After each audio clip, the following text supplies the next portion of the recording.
Welcome to the Elvis Presley channel. Okay, so for anyone who has followed the Elvis Ann-Margret Roger Smith trail oh so closely over the years, we're sure this question must have popped up in your mind one time or the other. Was Roger Smith never ever jealous of the king of rock and roll's closeness to his darling wife? Was Ann-Margret's husband jealous of her relationship with Elvis Presley? Make sure to watch the video until the end, and if you're new here, don't forget to join our wonderful community by subscribing to the Elvis Presley channel. Ann-Margret's relationship with her husband during her affair. Ann-Margret achieved a lot as an actress over the last 6 decades, but her lovely marriage to Roger Smith was a proud success as well. Until the actor's death in 2017, the Viva Las Vegas actress was married to her late husband for 50 years. The star of Bye Bye Birdie first met Roger Smith in 1961, when she made her movie debut in Pocketful of Miracles. They became acquaintances, but their relationship began when they reunited for the second time in 1966, 5 years later. Roger reportedly brought Ann-Margret to one of his performances at a San Francisco nightclub, which was followed by a series of lavish dates. During an interview with New York Magazine, Roger said that his first impression of Ann-Margret was that he was impressed by how uninterested she looked in getting to know him. He said, "Every other woman I met was falling all over me. However, this innocent young-looking beauty only responded to me when I spoke to her and otherwise ignored me." Smith was a dashing man in his own rights, and he was used to ladies fawning all over him. He was also previously married to Victoria Shaw for about 9 years before he met Ann-Margret. He was a thorough ladies' man, and it was weird that a woman was not looking his way at all, which drew him all the more towards her. Ann-Margret wasn't looking to fall in love right away, but once she did, it didn't take long for them to form an unbreakable bond. After a year of dating, the pair married in a civil ceremony in Las Vegas in 1967. In 1994, she told the New York Times, "The man I married is the man I knew I was going to marry on the 3rd date." Ann-Margret told Closer in February 2002 that she was still living in the Los Angeles property she acquired with Roger in 1968. She cherishes the memories she has of her and her husband's marriage. "I am most proud of my marriage when I reflect back on my life," she remarked. "Things were important to both of us that it works out," she went on to say. "And it worked. We were together 24 hours a day, 7 days a week. We adored one another and were always there for one another." Ann-Margret wasn't the only one in their relationship which was gifted. Roger was destined for the big screen from the minute he was born on December 18, 1932. His parents enrolled him in a school where he learned to sing, dance and act when he was only 6 years old. Roger had a great acting career, appearing in films such as 77 Sunset Strip, Auntie Mame, Man of 1,000 Faces, C.C. and Company, and others. Roger Smith's 3 children, Tracy Smith, Jordan Smith and Dallas Smith, were born during his first marriage. Ann-Margret not only has a terrific relationship with her late husband's children, but she is also a wonderful grandmother to her stepchildren's children. Her stepdaughter Tracy, as well as her stepsons Jordan and Dallas, all adore her, the source said. She is a wonderful grandmother to all of their children. She sees, speaks with and Zooms with them all on a regular basis.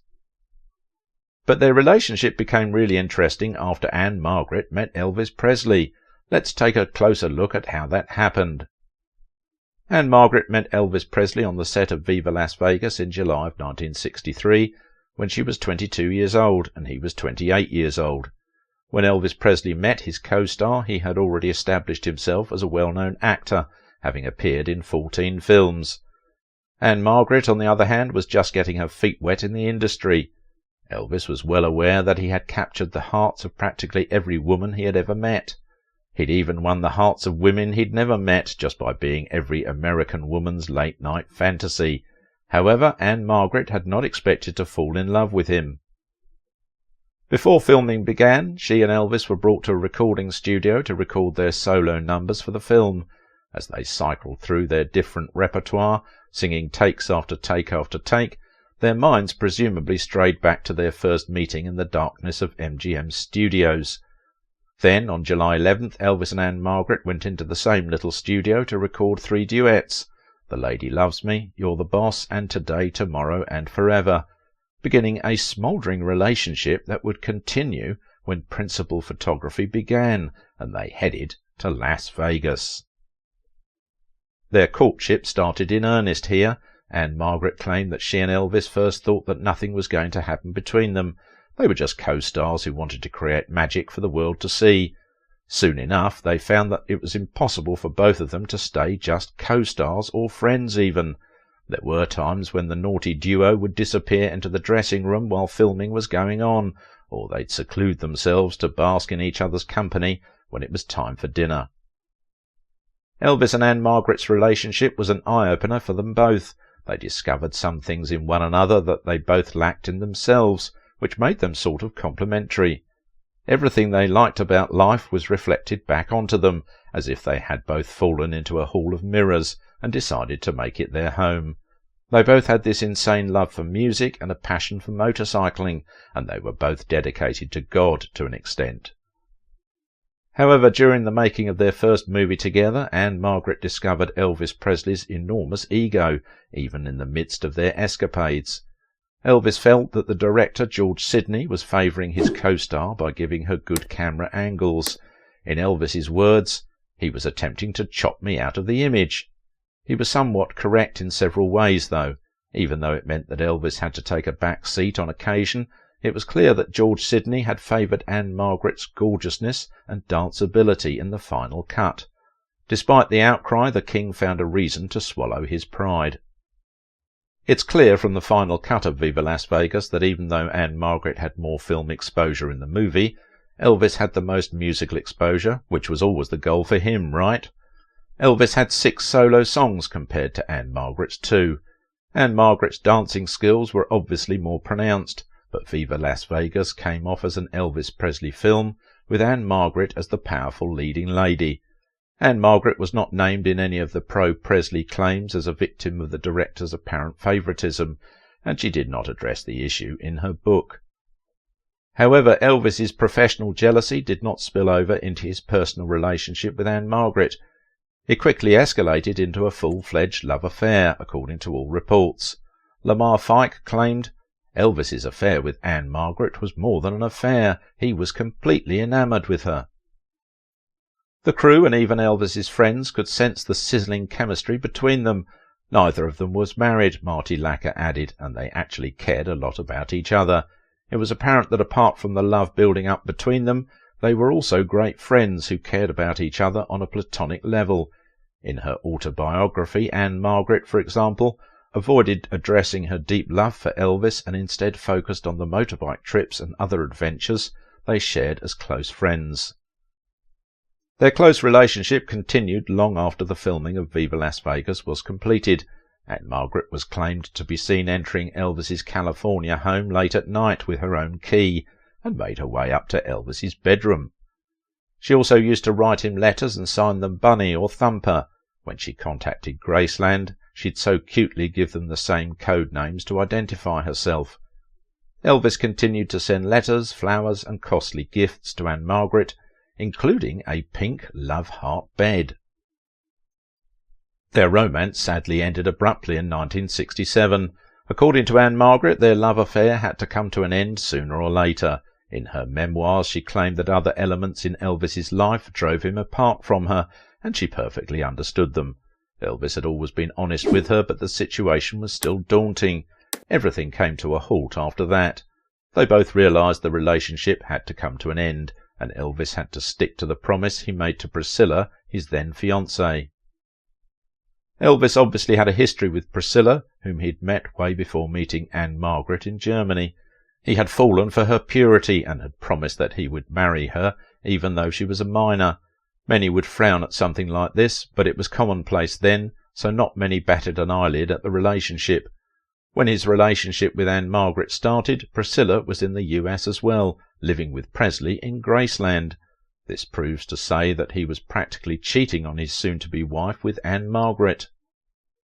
He married Priscilla in Las Vegas on May 1st, 1967, but Ann-Margret was not left behind. She went on to marry Roger Smith a year later in Las Vegas as well.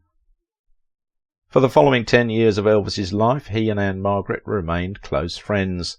When she made her first performance on the Las Vegas stage in June 1967, Elvis sent her a guitar-shaped floral arrangement. He used the strategy for all of her Las Vegas openings for the rest of his life.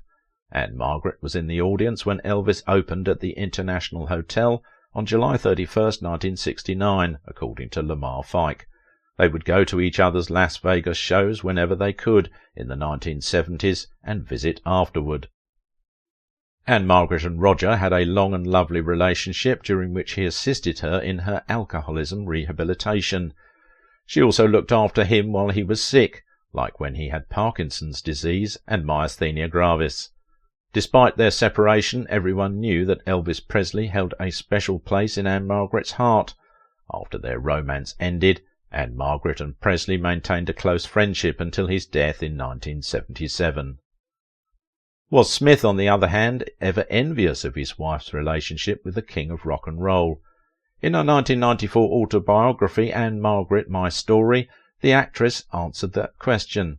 Before meeting her Viva Las Vegas co-star on the set in 1963, Ann-Margret had already been nicknamed the female Elvis, so it was no surprise that Ann-Margret, then 22, and Presley, then 28, hit it up right away. Ann-Margret claimed in My Story that she knew from the moment they met that whatever transpired between the King and her would be explosive. She said that when they first met they were calm, courteous and cautious. Ann-Margret and Elvis were said to have discussed marriage at some point in their relationship. Presley was Ann-Margret's soulmate, and he hit something deep within her psyche. In many aspects they were strikingly similar, and she believed their trajectories paralleled. But in the end the couple realized that their romance wouldn't survive forever. No matter how much they loved each other, no matter how strong their tie, they weren't going to last. After Smith married Ann-Margret in 1967, Ann-Margret called Smith her soulmate, someone she could understand without him saying a word. By the third date, the actress revealed that she was assured about her future with Smith. She sensed an obvious connection between them and knew it was meant to be. Smith had an unwavering faith in Ann-Margret. In fact, after he retired from acting, he began managing her career full-time. In terms of her acting career, she gave him the reins, and it worked out perfectly for them. While many men might have been terrified by their wife's continuous association with Elvis Presley, Ann-Margret claimed that her husband never displayed any jealousy toward her ex-boyfriend. For the remainder of his life, Presley sent Ann-Margret guitar-shaped flower arrangements backstage at her gigs. They also communicated on a regular basis and always had a special bond. Ann-Margret also hung out with both Presley and Smith at social gatherings. Presley once impishly summoned Ann-Margret over in Las Vegas, referring to her by his loving nickname for her, Rusty, and told her to hold still while he executed karate chops in her direction. He wanted to demonstrate how near he could come to her face without touching or harming her, according to Ann-Margret. Presley pulled it off, and Smith only smiled, showing his admiration for the King's martial arts prowess. Ann-Margret admitted that she appreciated Smith's apparent lack of jealousy towards Presley when she reflected on the situation, which might have easily turned into an embarrassing confrontation with her former boyfriend and current spouse. "One of the qualities I admire in my husband is that he was never envious of our friendship," she stated. "I don't think another former boyfriend who returned to my life on a regular basis carrying flowers and presents would have been as understanding. But Elvis was different. He was unique, and Roger, like everyone else, put him in his own category." Smith understood she and the King of Rock and Roll enjoyed a connection that would never be broken, according to Ann-Margret, and he didn't try to break it. Smith and Presley, on the other hand, got along well and were cordial with each other, she stated. Smith even paid his respects to Presley after his death in 1977 by attending his funeral alongside Ann-Margret. Ann-Margret achieved a lot as an actress over the last 6 decades, but her lovely marriage to Roger Smith would count to many as one of her most tremendous successes. The Viva Las Vegas actress was married to her late husband for a whopping 50 years. Many can't boast of that, we assure you.